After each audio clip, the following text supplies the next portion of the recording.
Bismillahirrahmanirrahim. Assalamualaikum warahmatullahi wabarakatuh. Nama Muhammad Auza'i bin Mak Fuaizi. Alhamdulillah, pada petang ini saya akan membuat video penerangan untuk menyelesaikan tugasan exam pada petang ini. Jadinya pada petang ini saya akan menggunakan saya akan keluarkan satu soalan mengikut subjek teras saya. Jadinya soalan itu yang berbunyi, terangkan cara-cara menyelesaikan masalah pelajar universiti ataupun pelajar sekolah menengah yang mengabaikan solat 5 waktu.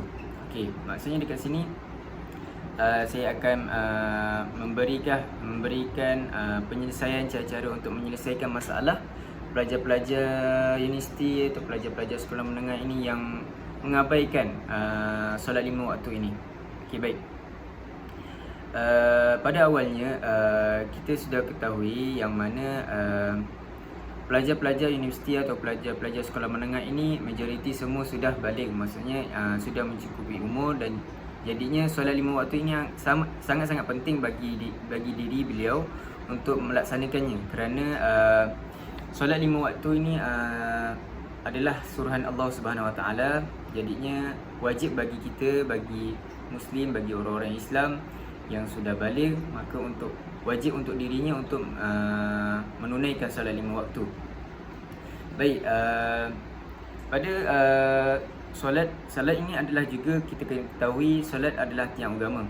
Jadinya jika kalau kita tidak menunaikan solat 5 waktu, maka kita punya tiang agama itu tidak kuat. Sebagai contoh, saya boleh bagi contoh, kalau kita nak mendirikan satu rumah yang menggunakan 4 tiang, maka kalau kita tidak menggunakan satu tiang, jadinya rumah itu menggunakan 3 tiang, jadinya rumah itu tidak akan berdiri dengan kukuh. Jadinya pentinglah solat 5 waktu ini kerana dia adalah tiang agama. Maka dengan kita menunaikan solat 5 waktu, mudah-mudahan Allah akan memberi kita kemudahan dalam dunia dan juga di akhirat. Okey, baik. Itu adalah satu pendahuluan untuk saya menerangkan sedikit tentang solat 5 waktu ataupun kepentingan solat 5 waktu. Jadinya kita terus kepada soalan untuk kita menyelesaikan masalah pelajar-pelajar yang mengabaikan ataupun tidak mengambil berat tentang solat 5 waktu ini.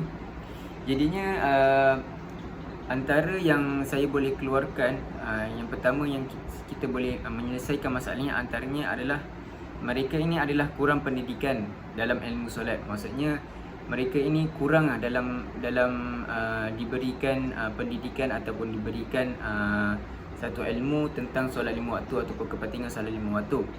Okey, jadinya kalau saya nak bagi tahu sedikit dalam sebuah kajian dari kajian sarjana falsafah daripada Hasna bin Bidin 2016 yang bertajuk Pelaksanaan Solat dalam Kalangan Pelajar Muslim di Kolej Komuniti Negeri Johor.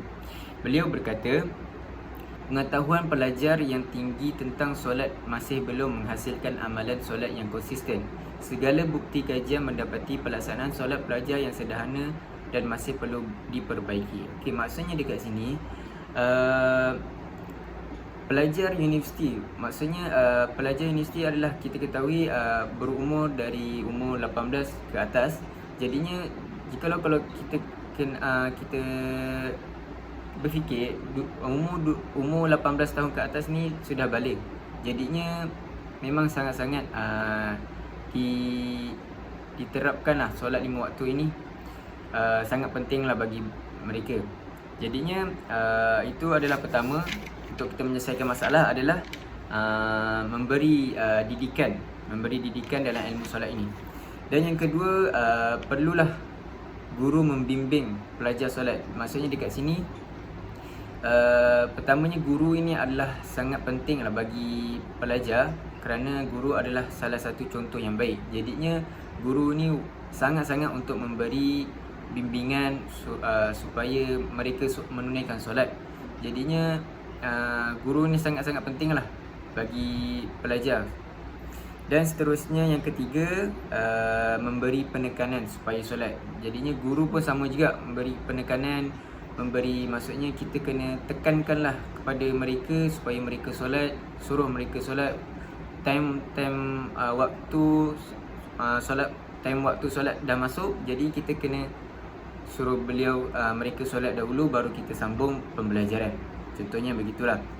Okey, dan yang seterusnya terakhir, bagi saya untuk menyelesaikan masalah solat 5 waktu ini dalam kalangan pelajar universiti atau pelajar sekolah menengah yang berumur dah sudah baligh, kita boleh juga membuat satu program kesedaran tentang solat ni, ataupun kita boleh buat satu program untuk pelajar-pelajar ini balasan jika tidak solat 5 waktu. Maksudnya dekat sini kita buat satu program atau kita panggil atau penceramah-penceramah luar untuk memberi satu penerangan tentang keburukan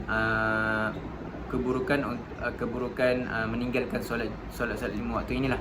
Jadinya dalam masa yang sama, pelajar juga akan mendapat satu kesedaran lah, yang mana solat 5 waktu ini sangat penting dan mereka akan tahu keburukannya jika mereka meninggalkan solat 5 waktu tersebut. Okey, baik. Itu saja.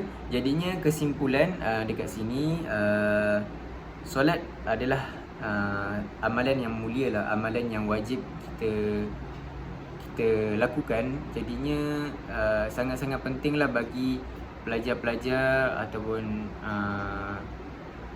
ibu bapa sekalipun, lagi-lagi kepada budak-budak kecil. Sebab apa? Kita memang sebagai diri kita yang sudah dewasa ni, kita memang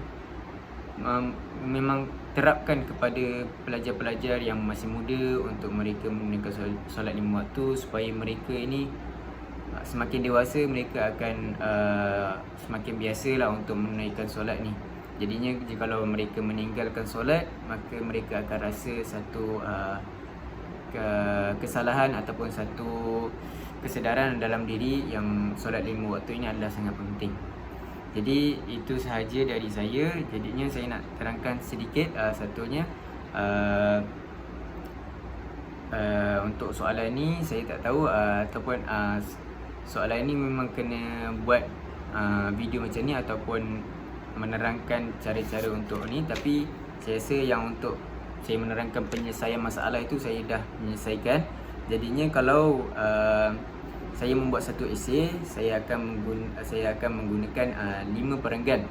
Yang perenggan pertama saya menggunakan untuk pendahuluan, dan yang perenggan kedua, ketiga dan keempat saya menggunakan isi, iaitu menyelesaikan masalah, isi yang tadi saya sebut.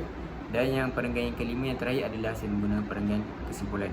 Jadinya pada pendahuluan saya menggunakan petikan dalam ayat tu yang kajian daripada Sarjana Falsafah Hasna bin Abidin 2016. Itu sahaja.